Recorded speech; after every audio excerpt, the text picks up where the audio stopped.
উঠলো বাই, বিদেশ যাই। কিন্তু বিদেশ যাওয়া কি এত সোজা? তার জন্য পাসপোর্ট, ভিসা, ফ্লাইটের টিকিট, কতদিন আগের থেকে প্ল্যান প্রোগ্রাম। উফ, কত ঝামেলা বলুন তো।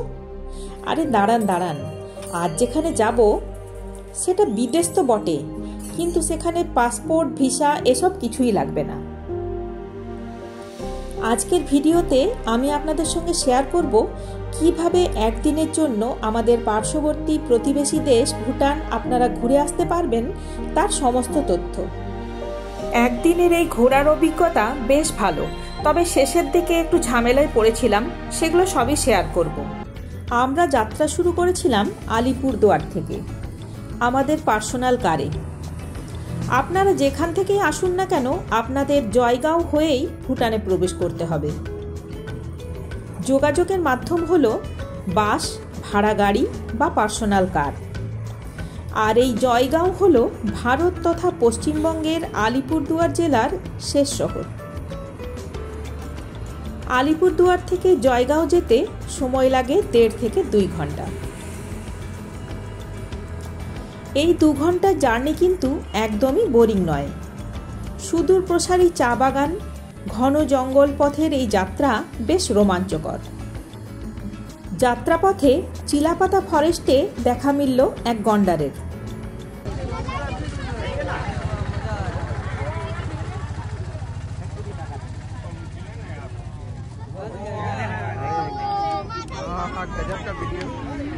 गजब का वीडियो रिकॉर्ड हम करते हैं।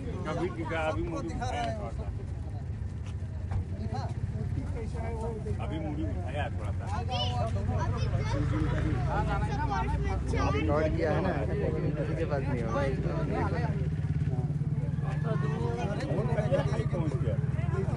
कर दिया है एकदम सामने दिख रहा है। अभी थोड़ा दिख रहा है। मम्मा बहुत अच्छा ऐसा मूव किया था ऊपर। बहुत बड़ा है ये, बहुत बड़ा है। अभी देखो कि वहाँ से ज़्यादा क्लियर दिख रहा है। सब फाका माता हो गया सामने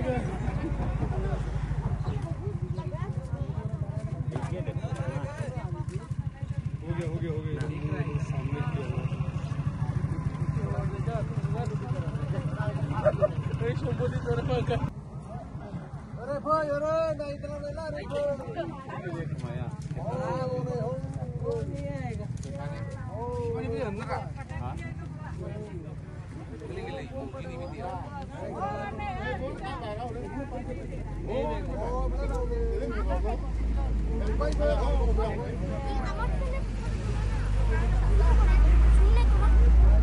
आपकी साइड वहां से और नहीं आता बार-बार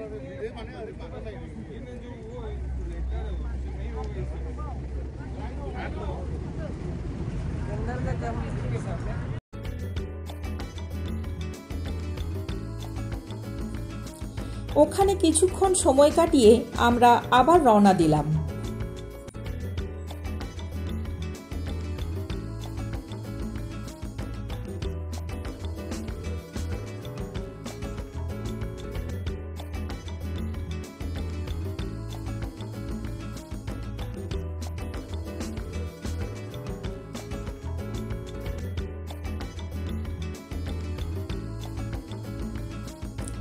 রাস্তার দুধারের মনোরম দৃশ্য দেখতে দেখতে কখন যে সময় পার হয়ে গেল বুঝতেই পারিনি।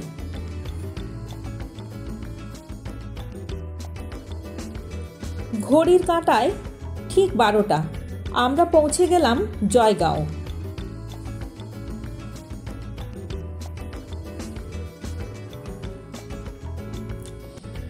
এই যে রাস্তার ধারে দেখছেন প্রচুর কমলা, এগুলো বেশিরভাগই ভুটানের কমলা।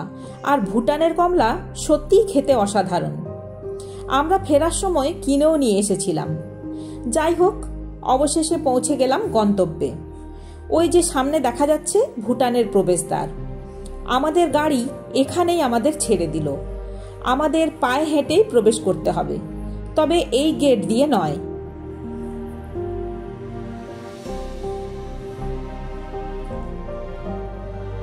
এই যে উঁচু প্রাচীরটা দেখছেন, এর ওপারেই ভুটান।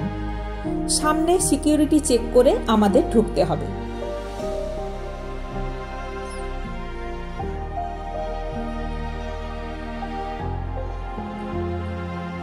এই সিকিউরিটি চেকের নিয়ম কিন্তু মাঝে মাঝেই বদল হয়, এটা আমরা ওখানে গিয়েই জানতে পারলাম। যেমন আগে এখানে ভোটার কার্ড ছাড়া অন্য কোনো ডকুমেন্টস অ্যালাউ হতো না, কিন্তু এখন ভোটার কার্ড, আধার কার্ড দুটোই অ্যালাউ করে। প্রথম পর্বের সিকিউরিটি চেক করে আমরা প্রবেশ করলাম।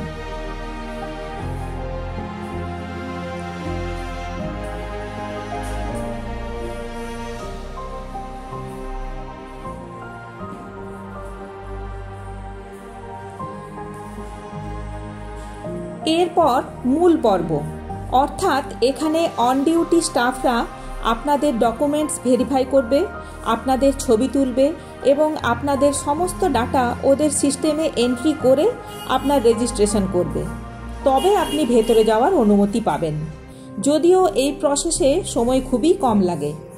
তবে আমাদের একটা বিষয় জানা ছিল না, এখন নতুন নিয়ম হয়েছে, আপনি যদি পার্সোনাল কার নিয়ে আসেন তবে আপনি কার নিয়েই মেন যে গেট সেখান দিয়ে এন্ট্রি করতে পারবেন। সেক্ষেত্রে ওরা গাড়ির রেজিস্ট্রেশন করে একদিনের পারমিট করে দেবে, একই সঙ্গে আপনাদেরও এন্ট্রি হয়ে যাবে।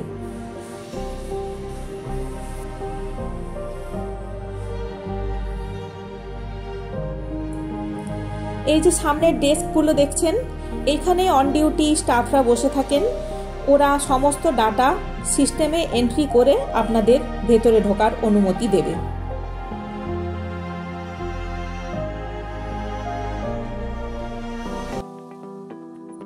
সিকিউরিটি চেকের পর্ব শেষ করে আমরা ভেতরে ঢুকলাম। ভেতরে ঢুকেই আপনারা পাবেন একবারে নতুন এক পরিবেশ, দেখেই বোঝা যাবে যে এটা বিদেশেরই কোনো জায়গা। চারিদিকের ঘর বাড়ি সবই অন্যরকম।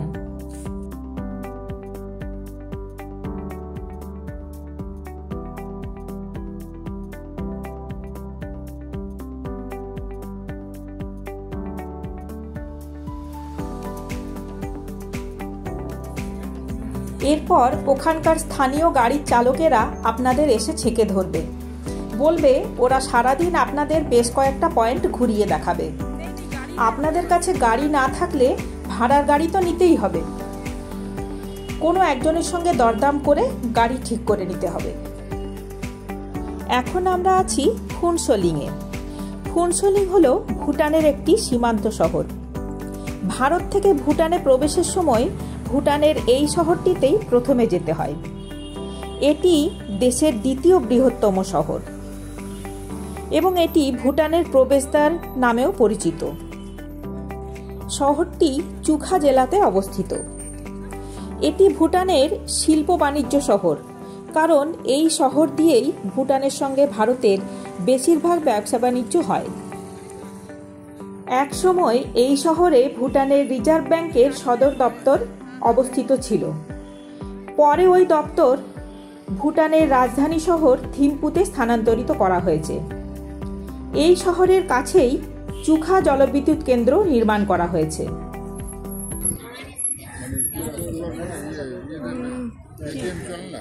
না, তোমার পেটিএম বলো, কিউআর কোড এখানে সাপোর্ট করবে না। মোবাইলের নেটওয়ার্ক আছে দেখো তো। আমি তাই শুনেছি। আছে, জিজ্ঞাসা করো।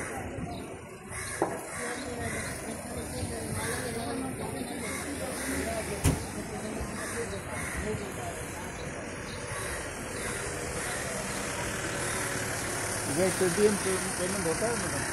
पेटीएम में पेमेंट होता है? पेटीएम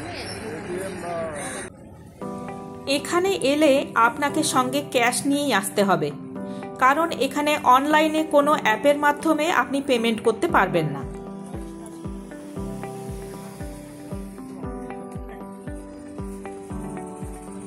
প্রথমে আমরা কিছু হালকা খাবার খেয়ে নেব, তারপর এক বেলার মধ্যে যেটুকু ঘুরে দেখা যায় আমরা ঘুরে দেখব। পাশেই দেখলাম একটা বেকারি আছে, আমরা ঠিক করলাম ওই বেকারিতেই কিছু খাবার খেয়ে নিয়ে তারপর আশেপাশে ঘুরে দেখব।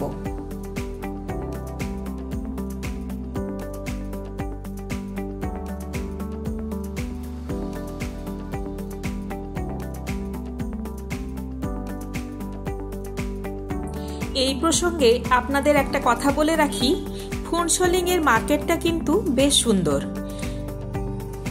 এখানে প্রচুর শপিং মল রয়েছে, ভালো ভালো দোকান রয়েছে।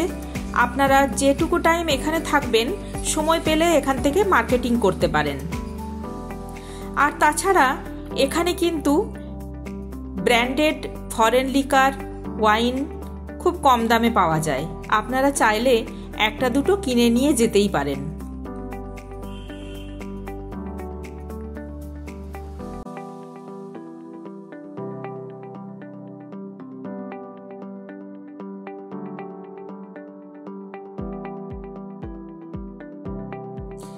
আমরা পেস্ট্রি অর্ডার করেছিলাম। পেস্ট্রির দাম নিয়েছিল 140 টাকা। তবে পেস্ট্রিটা কিন্তু বেশ ভালো ছিল। বেকারির ঠিক উল্টো দিকেই রয়েছে জ্যাংটো পেলরি মনাস্ট্রি। আমরা এখান থেকেই আমাদের ঘোরা শুরু করলাম। মঠের ভেতরে ছোট্ট একটা বাগান ছিল। বাগানটা বেশ সাজানো গোছানো, চারিদিক বেশ পরিষ্কার পরিচ্ছন্ন।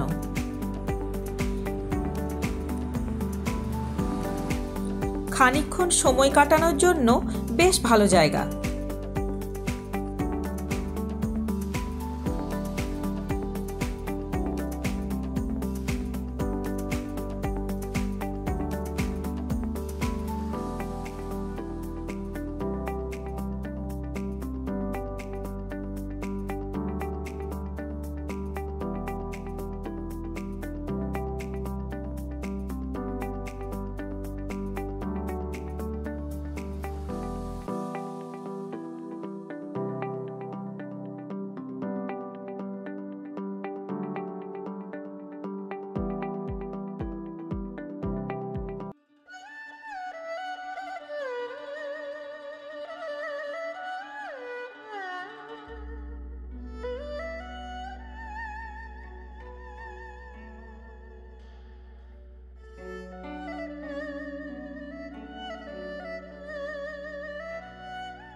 এখান থেকে বেরিয়ে আমরা রওনা দিলাম আমাদের পরের গন্তব্যে, যেটা দেখার জন্যই আজ আসা, ফুনসোলিংয়ের সেই বিখ্যাত হ্যাঙ্গিং ব্রিজ।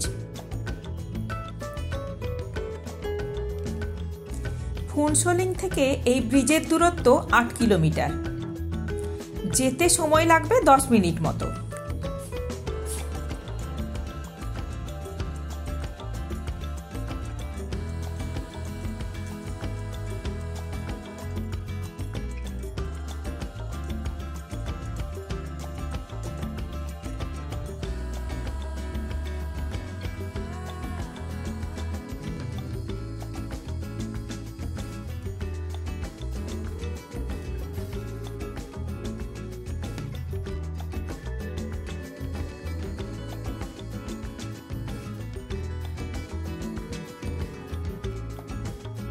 কিছুক্ষণের মধ্যেই আমরা পৌঁছে গেলাম।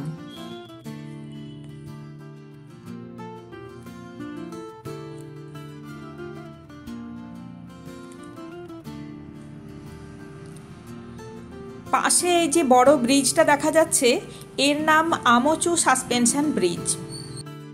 এর পাশেই হচ্ছে হ্যাঙ্গিং ব্রিজ।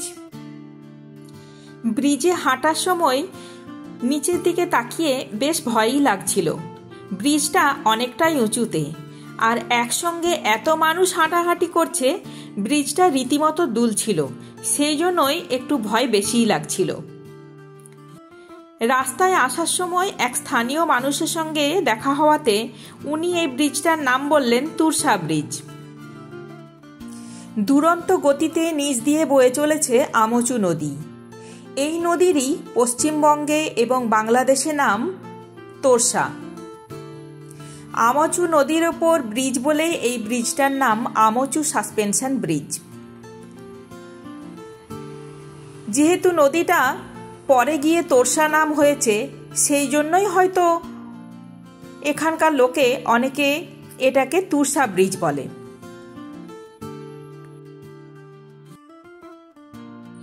আমচু নদী তিব্বতের টাং পাস থেকে উৎপন্ন হয়ে 358 কিলোমিটার পথ পার করে ব্রহ্মপুত্র নদের সঙ্গে মিলিত হয়েছে। কখনো এই নদীর নাম চুম্বি, কখনো আমচু, আবার কখনো তোরসা।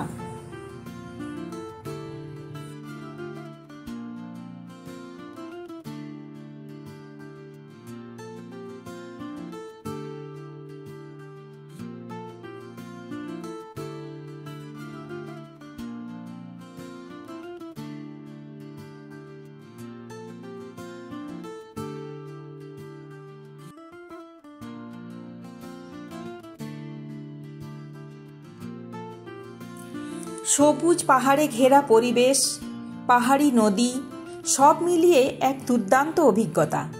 এখানে এলে আপনার মন ভালো হবেই।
ব্রিজের ঠিক পাশেই পার্কিং এরিয়াতে একটা মোমোর দোকান ছিল।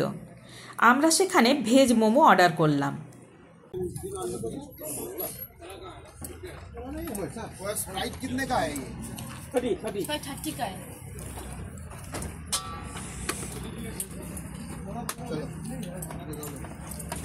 कितना हो गया? हाँ वो तो साला कर दो। तो क्या गाड़ी सर? कितना हो गया? बहुत दस मन से। 2 मोमोज। 2 मोमोज और वाटर। नहीं 130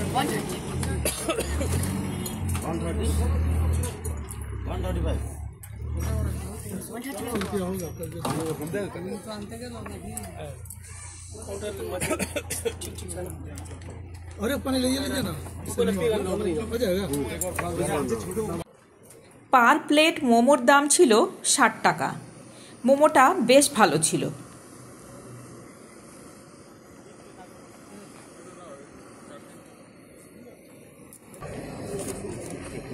कुछ नहीं कुछ नहीं है।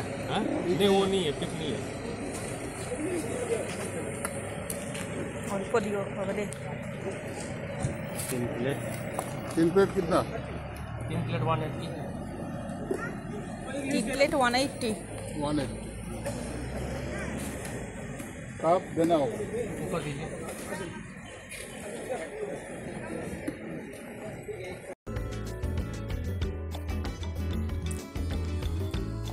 এরপর আমরা রওনা দিলাম আমাদের পরের গন্তব্যের উদ্দেশ্যে। আমাদের পরের গন্তব্য ছিল খারবান্দি গুম্ফা। এটি একটি বৌদ্ধিস্ট মনাস্ট্রি।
কিছুক্ষণের মধ্যেই আমরা পৌঁছে গেলাম।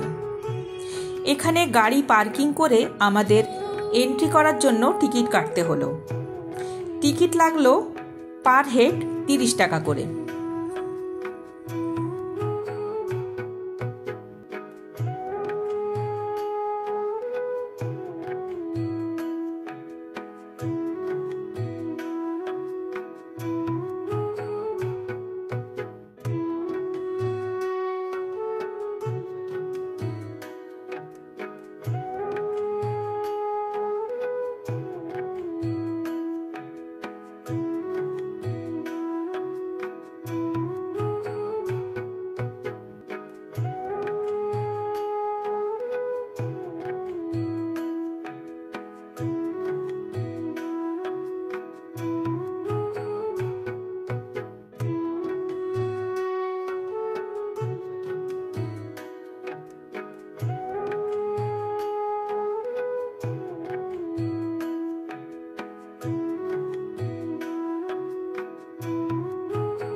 আছি খারবান্ধি গুম্ফা মনাস্ট্রিতে।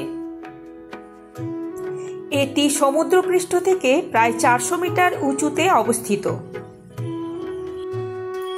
এখানে ভিউ পয়েন্টে দাঁড়িয়ে আপনি বিদেশের মাটি থেকে ছোট্ট এক টুকরো ভারতবর্ষ দেখতে পাবেন।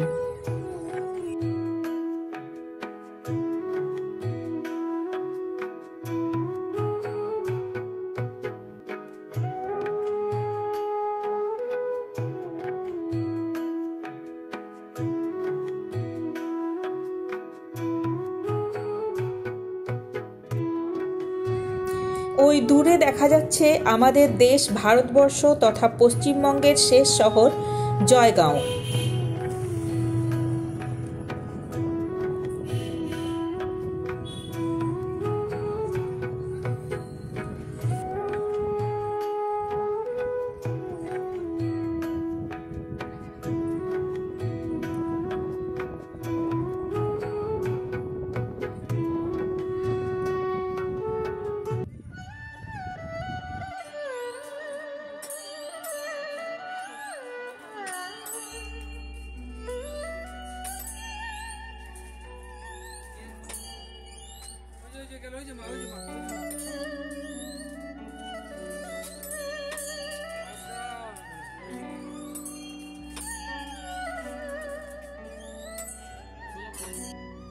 এখানকার প্রাকৃতিক সৌন্দর্য সত্যিই অসাধারণ।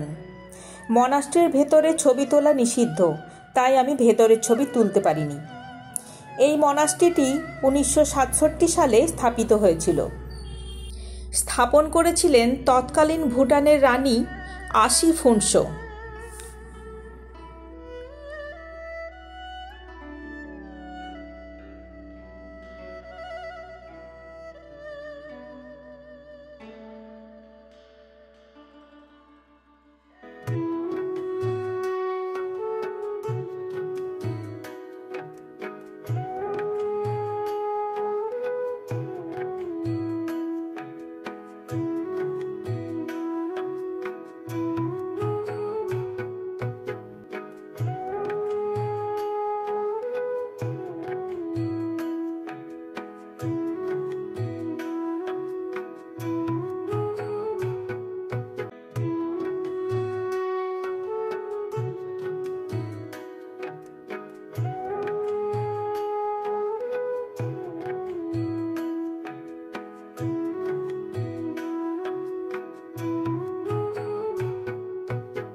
এখানে বেশ খানিকক্ষণ সময় কাটিয়ে আমরা বেরিয়ে পড়লাম।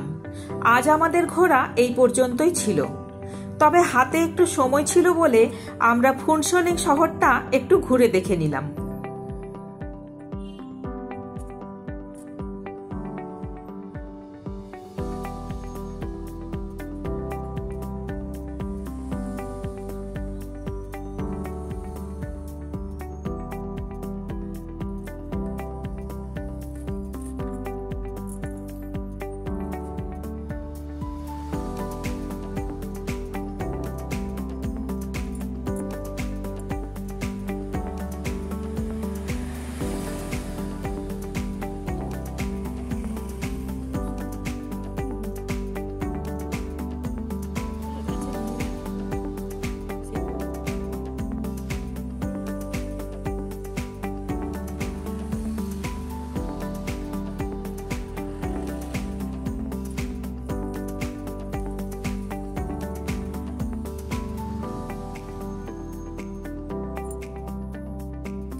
ল্যাম বলে, দেখো ল্যাম লেখা সব জায়গাতে।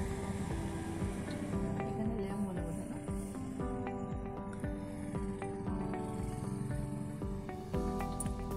Bank of Bhutan limited.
ঘুরতে ঘুরতে অনেকটাই সময় পার হয়ে গেল। বেলা গড়িয়ে তখন বিকেল। এবার আমাদেরও ফেরার পালা। এক্সিট গেটের কাছে এসে দেখি ততক্ষণে বেশ ভিড় জমে গেছে এবং বেশ বড় লম্বা লাইন পড়ে গেছে। কারণ আমাদের মতো অনেকেই যারা এই একদিনের ট্রিপে এসেছিলেন তাদের সবাইকেই তো ফিরতে হবে। আমাদের এই ওয়ান ডে ফরেন ট্রিপ বেশ ভালো ছিল, কিন্তু শেষটায় একটু ঝামেলায় পড়েছিলাম আমারই দোষে।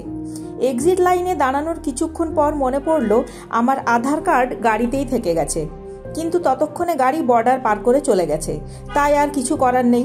শেষ পর্যন্ত যেটার ভয় ছিল সেটাই হলো। সিকিউরিটি চেকের গেটে আমাকে আটকে দিল।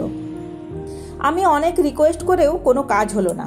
শেষ পর্যন্ত আমার কর্তা বাইরে গিয়ে আধার কার্ড নিয়ে এসে আমাকে নিয়ে গেলেন। ফেরার সময় আমরা ভুটানের কমলা কিনে নিয়ে এসেছিলাম। কমলাগুলোর স্বাদ ছিল অসাধারণ। আমার আজকের ভিডিও আপনাদের কেমন লাগলো অবশ্যই কমেন্ট করে জানাবেন। ভালো লাগলে লাইক আর শেয়ার করবেন। আর যারা এখনও আমার চ্যানেল সাবস্ক্রাইব করেননি তারা সাবস্ক্রাইব করে পাশে রাখা বেল বাটনটা প্রেস করে দেবেন। তাহলে আমি চ্যানেলে যখন যা ভিডিও দেব আপনাদের কাছে তার নোটিফিকেশান পৌঁছে যাবে সবার আগে। আজ তাহলে এই পর্যন্তই। সবাই ভালো থাকবেন, সুস্থ থাকবেন। ধন্যবাদ। দেখা হচ্ছে পরের ভিডিওতে।